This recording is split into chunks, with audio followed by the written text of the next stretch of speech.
नमस्कार, मैं हूं यतेंद्र शर्मा और बुलेटिन की शुरुआत करते हैं बड़ी खबर से। दिल्ली में सीलिंग पर एलजी की बैठक शुरू हो चुकी है। सीलिंग को लेकर एक बैठक बुलाई गई थी जो शुरू हो चुकी है। बैठक में आम आदमी पार्टी, बीजेपी के विधायक और डीडीए के अधिकारी शामिल हैं। सीलिंग से राहत देने पर चर्चा हो रही है। बड़ी खबर है, सीलिंग को लेकर जिस तरह से हाहाकार मचा हुआ है दिल्ली के व्यापारियों के बीच में, उससे राहत दिलाने के लिए दिल्ली में एलजी ने एक बैठक बुलाई थी। वो बैठक शुरू हो चुकी है जिसमें डीडीए के अधिकारियों के अलावा आम आदमी पार्टी और बीजेपी के विधायक भी शामिल हैं। दिल्ली में सीलिंग के खिलाफ व्यापारियों ने 3 दिन तक दिल्ली में दुकान बंद रखने का ऐलान किया है। दिल्ली बंद की वजह से 8 लाख दुकानें और 1.5 लाख फैक्ट्रियां बंद रहने के आसार हैं। हालांकि स्पेशल एक्ट से जिन इलाकों को राहत दी गई है वहां सीलिंग नहीं होगी। इस बीच केंद्र सरकार ने दिल्ली वालों को सीलिंग से राहत देने के लिए डीडीए की बैठक बुलाई है। डीडीए की बैठक में मास्टर प्लान में संशोधन के नए प्रस्ताव रखे जा सकते हैं। इससे पहले गुरुवार को सीलिंग की कार्रवाई करते हुए मानसरोवर गार्डन और ईस्ट पटेल नगर मार्केट में 63 दुकानों के अपर फ्लोर और बेसमेंट सील किए गए। से बाहर निकलकर दिल्ली के बाजार में खरीदारी की योजना बना रहे हैं तो अगले 3 दिन तक ना बनाएं। उसकी वजह है कि दिल्ली में सीलिंग के विरोध में दिल्ली व्यापारियों ने दिल्ली बंद का ऐलान किया है। यानी कि दिल्ली के जो मेन बाजार है वो आने वाले 3 दिन तक बंद रहेंगे। तस्वीरें आप दिल्ली के नए चांदनी चौक की देख रहे हैं और ये नई सड़क का इलाका है जो बंद आपको नजर आ रहा है। हालांकि आम दिनों पर इस सड़क पर बहुत ज्यादा भीड़ होती है, लेकिन अब व्यापारियों के विरोध के लिए ये सड़क आपको खाली दिख रही है। चांदनी चौक की और भी तस्वीरें देख लीजिए। लेकिन इसी के साथ कुछ व्यापारी ऐसे भी हैं जो इस बंद का समर्थन 3 दिन के लिए नहीं कर रहे हैं। सामने अगर आप पोस्टर देखेंगे तो इसमें 48 घंटे के बंद की बात कही है। यानी कि कुछ लोग 48 घंटे के बंद को समर्थन कर रहे हैं, कुछ लोग 24 घंटे को समर्थन कर रहे हैं, तो कुछ लोग पूरे 3 दिन के बंद के साथ हैं। यानी कि ये तय है कि आने वाले 3 दिन तक दिल्ली के बाजारों में दिक्कत जरूर होगी, लेकिन समर्थन को लेकर व्यापारियों की अपनी अलग अलग राय है। कुछ लोग 24 घंटे के समर्थन के पक्ष में है, कुछ 48, तो कुछ 3 दिन के लिए बंद कर रहे हैं। वजह है जो दुकानों की सीलिंग की जा रही है। हालांकि इसे लेकर अहम बैठक आज होनी है। डीडीए के साथ उपराज्यपाल की बैठक होनी है, उसमें कुछ भी फैसला हो सकता है। अगर फैसला व्यापारियों के पक्ष में हुआ तो ये बंद खत्म हो जाएगा, अगर नहीं होता है तो आने वाले 3 दिन तक परेशानी बनी रहेगी। कैमरा पर्सन नितिन के साथ पुलकित नागर, इंडिया न्यूज, दिल्ली। चलिए, दिल्ली बंद का ऐलान कर दिया और दिल्ली में बंद को लेकर जो सीलिंग चल रही है उस पर राहत देने के लिए मीटिंग शुरू हो चुकी है। हमारे संवाददाता पुलकित नागर हमारे साथ लाइव जुड़ गए हैं।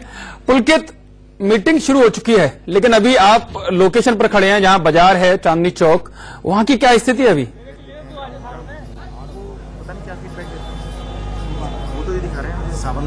देखिए, अभी बाजार पूरी तरीके से बंद है। व्यापारी हमारे साथ हैं। सर, आज उपराज्यपाल और डीडीए की मीटिंग भी है। अगर वहां से कुछ राहत का संकेत मिलता है तो आज ही आप ये क्लोज हो जाएगी आपकी स्ट्राइक जो है? नहीं, हमारी 48 घंटे का दिल्ली बंद है और कैट ने ये बंद कराया है। मैं दिल्ली हिंदुस्तानी मर्केंटाइल का वाइस प्रेसिडेंट हूँ, श्री भगवान बंसल, और हमारा 48 घंटे का बंद है। दिल्ली के अंदर 7 लाख कपड़े मतलब व्यापारी लोग हैं, जो 7 लाख दुकानें हैं, और उसमें गवर्नमेंट ने सिर्फ 14% से 15% ऑथराइज मानी है।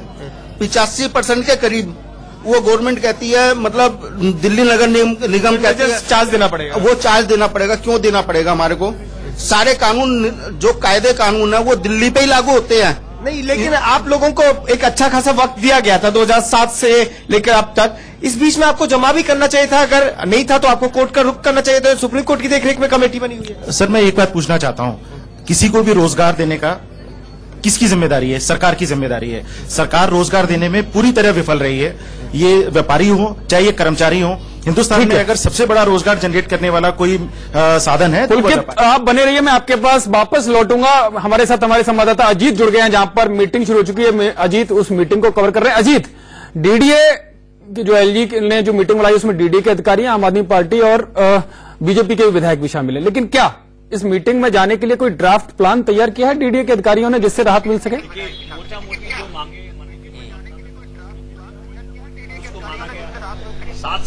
देखिए, साथों में सोना भारती हमारे साथ मौजूद हैं, डीडीए के मेंबर हैं। हम इनसे समझ लेते हैं कि क्या कुछ मीटिंग के दौरान हुआ और क्या कुछ निकला, क्योंकि परिणाम जो था कि सीलिंग को लेकर ये पूरा मैटर थी। बैठक में क्या कुछ फैसला लेगा? क्या सोल्यूशन निकलेगा या व्यापारियों पर ऐसे ही सीलिंग की गाज गिरती रहेगी? नहीं, बड़ा एक तो मैं आपके माध्यम से दिल्ली वासियों को बताना चाहता हूँ कि ये जो सीलिंग का कहर दिल्ली के ऊपर बरपा हुआ है, उसका करीब करीब समाधान आने वाला है।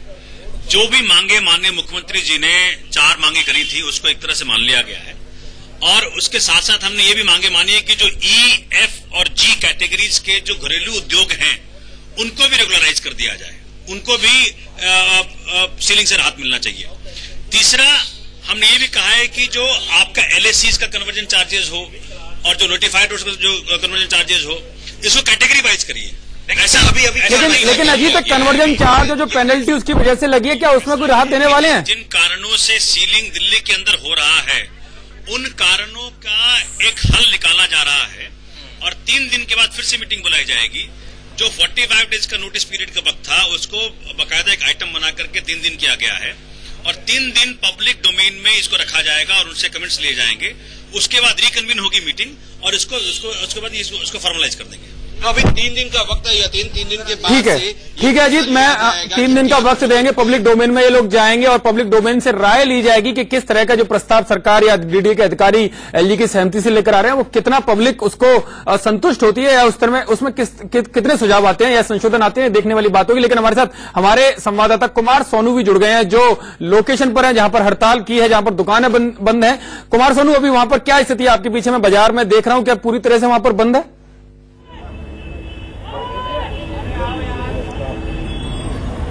देखिए, बिल्कुल पहले मैं आपको तस्वीरें दिखा दूं कि ये पहाड़गंज इलाका है, जो नई दिल्ली रेलवे स्टेशन के ठीक सामने वाला इलाका है, पहाड़गंज इलाका है। यहाँ पर भी दुकानें कई बंद की गई हैं। मैं आपको बताऊं कि जो व्यापारी संगठन है वो दावा कर रहे हैं कि दिल्ली की 8 लाख दुकानें बंद रहेंगी इस सीलिंग के विरोध के प्रदर्शन के दौरान और 1.5 लाख फैक्ट्रियां बंद रहेंगी। लगातार मांग की जा रही है व्यापारियों की तरफ से कि जो सीलिंग है उसकी मार से बचाया जाए। लेकिन एक बात, सबसे बड़ी बात यह है कि इस बार की सीलिंग के इस मुद्दे में बीजेपी और आम आदमी पार्टी, जो कि एक पार्टी नगर निगम में, तीनों निगमों में सत्ता में है और एक दिल्ली सरकार में सत्ता में, ये दोनों ही आमने सामने है। चुनाव भी माना जा रहा है कि उपचुनाव दिल्ली में कभी भी हो सकते हैं, तो लिहाजा कोई भी राजनीतिक दल अपनी जो राजनीति है वो भुनाने की कोशिश कर रहा है, लेकिन साथ ही साथ जो व्यापारियों की समस्या है वो बढ़ रही है। कुमार सोनू, क्या आपकी वहां व्यापारियों से बात हुई है? क्योंकि तमाम तरह के संशोधन या सुझाव सरकार की तरफ से आ रहे हैं। केंद्रीय मंत्री हरदीप पुरी ने बोला भी है कि जो मास्टर प्लान 2012 है उसमें वो संशोधन करके राहत देंगे, लेकिन उसके बावजूद भी हड़ताल क्या वो जारी रखेंगे? जबकि सरकार, जो एलजी साहब ने खुद मीटिंग बुला ली है,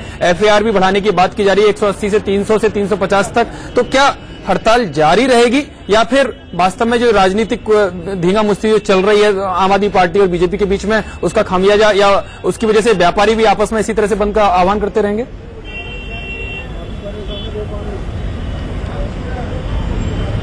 देखिए, व्यापारियों ने साफ किया है कि दिल्ली को पूर्ण रूप से सीलिंग से राहत दी जाए, चाहे वो आम आदमी पार्टी हो, चाहे बीजेपी हो, चाहे कांग्रेस हो। तमाम लोगों से अपील की है कि आप जो है सीलिंग के मुद्दे पर व्यापारियों का समर्थन करें और सीलिंग के मुद्दे पर व्यापारियों को राहत दी जाए। अदरवाइज फिलहाल नहीं दिखाई दे रही। व्यापारी अपनी जिद पर अड़े हुए हैं कि अगर सीलिंग से राहत नहीं दी गई तो जिस तरह का प्रदर्शन अभी किया जा रहा है, आगे और भी ये विराट प्रदर्शन होगा। फिलहाल 2 दिन का व्यापारियों ने बंद बुलाया। हालांकि उपराज्यपाल अनिल बैजल ने भी जो है मीटिंग कॉल की है, जिसमें तमाम आला अधिकारी, डीडीए के अधिकारी मौजूद है। उधर कल दिल्ली बीजेपी ने भी प्रेस कॉन्फ्रेंस कर यह दावा किया था कि जल्द ही कुछ एरिया में फायदा मिलेगा। हो सकता है इस मीटिंग का कुछ सॉल्यूशन निकले। बहुत बहुत धन्यवाद आप सभी का।